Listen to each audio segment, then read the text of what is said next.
ville qu'ils ont construite là, tout sera détruit en un seul jour. C'est ce que Dieu a dit. Et ça s'accomplira comme il a dit.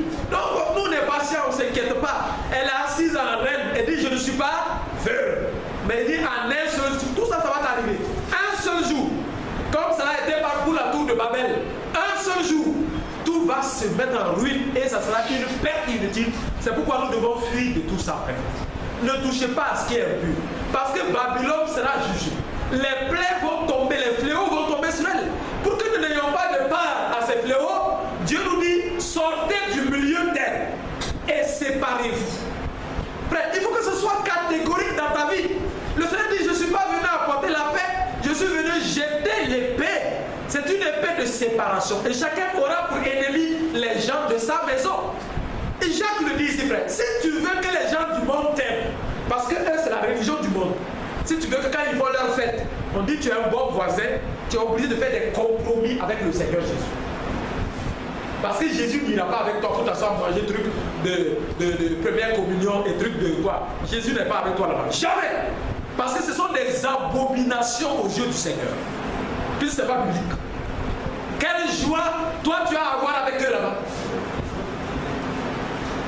Frère, quelle joie. C'est de la confusion et Dieu ne nous appelle pas à cette confusion.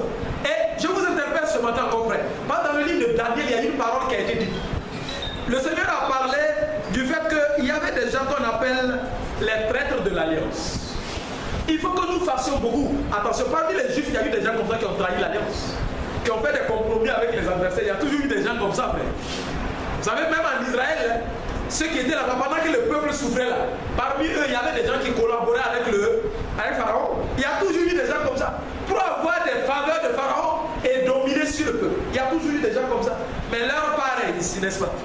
Ils ne seront pas comptés dans le livre de Dieu. Si tu trahis les frères et que tu veux plaire au monde, tu veux être ami avec le monde, tu es un adultère et c'est ce que la Bible dit parce que tu as trahi le premier mariage. Est-ce que nous comprenons ce matin, frère? Ce n'est pas moi qui le dis, c'est Jacques qui le dit. Et c'est la parole de Dieu. Il dit adultère que vous êtes. Il a écrit à qui, frère? C'est à qui Jacques écrit son épître? C'est aux chrétiens. C'est aux croyants qu'il écrit. Mais s'il nous traite d'adultère, est-ce que les adultères auront part avec le Seigneur Jésus? Il a une vierge pure qu'il a appelée à lui, qui doit être à lui seul. Et elle doit être présentée à lui. Paul le dit dans Corinthiens 11, nous le connaissons, nous savons ces choses. Il dit que, lisons-le avant de revenir, parce que lisons-le, pour ceux qui ne, parce que tout le monde ne connaît pas toutes les Écritures, lisons ça.